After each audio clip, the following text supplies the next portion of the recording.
Imagine an alien signal traveling through space at the speed of light. A radio telescope picks up the signal. Astronomers check until they're absolutely sure it's the real thing. That morning, people get to work, turn on their computers, click onto our newest mass medium, the internet. And then comes the news. Astronomers have made a mind-boggling discovery. We are not alone in the universe.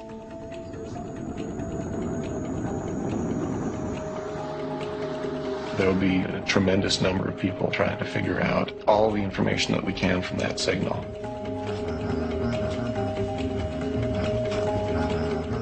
One of the big questions is, should we respond? Any civilization we contact will be much more advanced than we are. There are those who feel it will cause a planet-wide inferiority complex. There will be a percentage of people who will become distraught. These people might need a fair amount of support and help to get through the situation. And it could be important because we get information from advanced civilizations. Clearly, that would affect us. I mean, we might short-circuit, 100,000 years of human history and jump into the future thanks to the beneficence of these aliens who want to tell us stuff. I mean, that could happen. The differences between alien intelligence and humans is going to be vast. So vast that I think it fundamentally will change everything.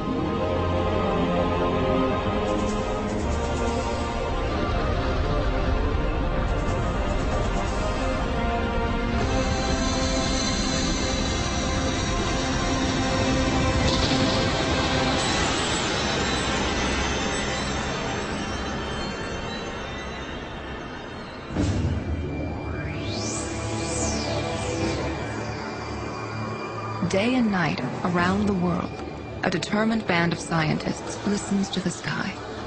In hope, they seek signals from other worlds, evidence of mysterious alien civilizations. They call their ambitious quest SETI, shorthand for the Search for Extraterrestrial Intelligence.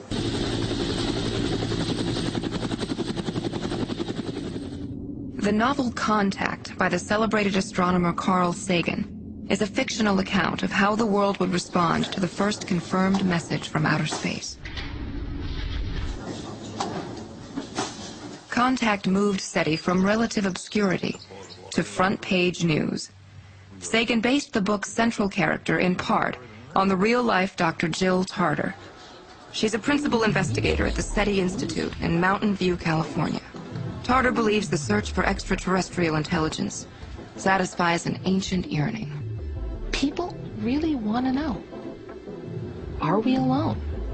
I mean, that question is not something that we woke up 2 months ago and started asking. Humans have asked that question at least as long as recorded history. But now, there's something very different about right now today. And that's that for the first time ever, we actually now have the technology to try and do something to answer this whole question. The question of alien life beyond Earth becomes urgent in the 19th century.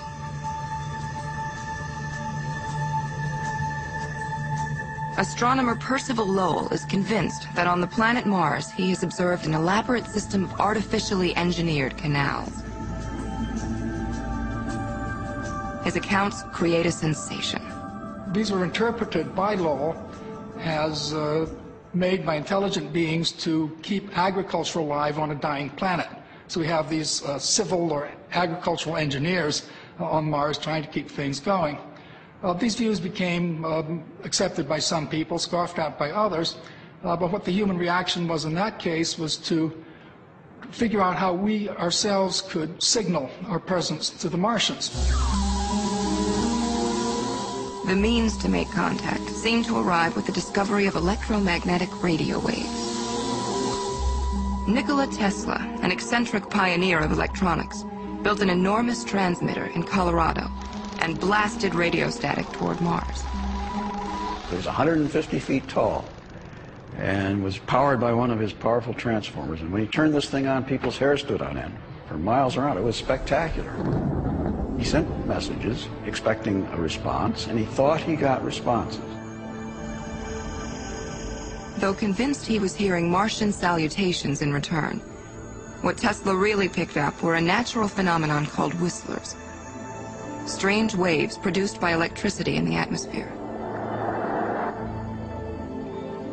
In 1920, the great Guglielmo Marconi, inventor of the first successful radio, followed Tesla's example and pointed his own receiver at the red planet and heard absolutely nothing.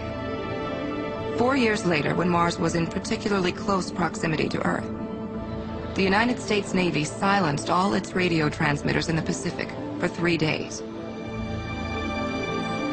They were still hoping, in vain, to detect a cosmic hello from Mars.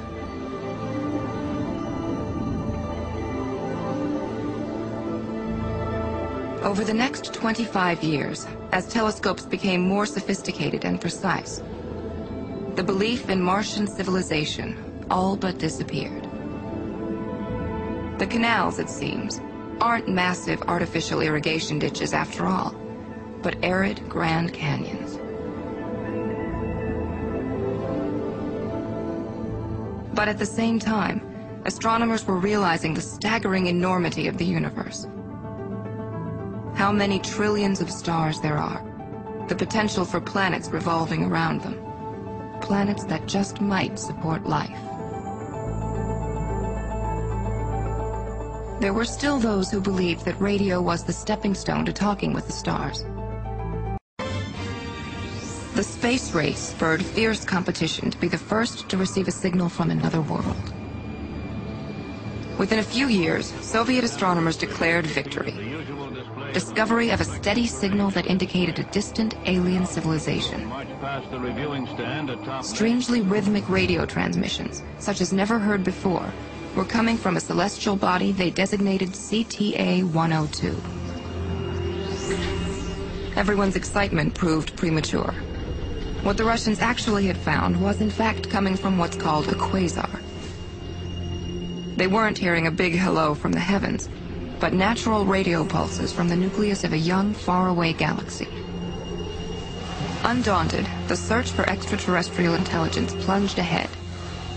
In 1967, British astronomers announced a precisely timed radio signal coming from 4 separate places in the sky. They dubbed them LGM 1 through 4. LGM stood for Little Green Men. Another false alarm. In truth, they had discovered pulsars, dying stars that naturally emit radio pulses.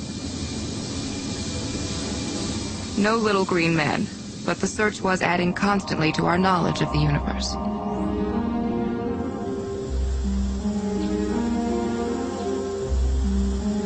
Since Frank Drake's first experiments in the early 60s, SETI has become accepted by the scientific community as a legitimate and important part of the research landscape.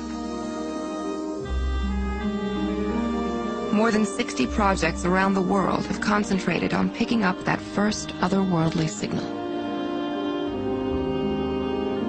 It's one of the few modern science experiments that just about everybody can understand. SETI is a fairly sophisticated endeavor. This is a hard thing to do, but everybody understands what it's about. It's very simple what it's about.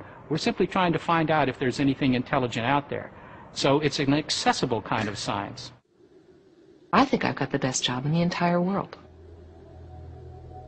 I mean, I learn something new every day on a huge range of different topics because there's almost nothing that doesn't bear on this question about the probability of life somewhere else in the universe. I certainly have a lot of colleagues who would not choose to do this job because there's no guaranteed payoff. For a short time in the early 1990s, SETI received money from NASA, but a budget-slashing Congress voted to kill funding after only a year. Since then, Jill Tarter and most of the SETI scientists have relied on private donations.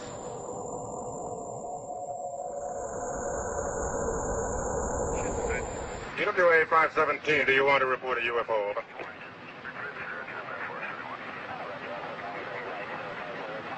EWA 517, do you want to report a UFO? Over.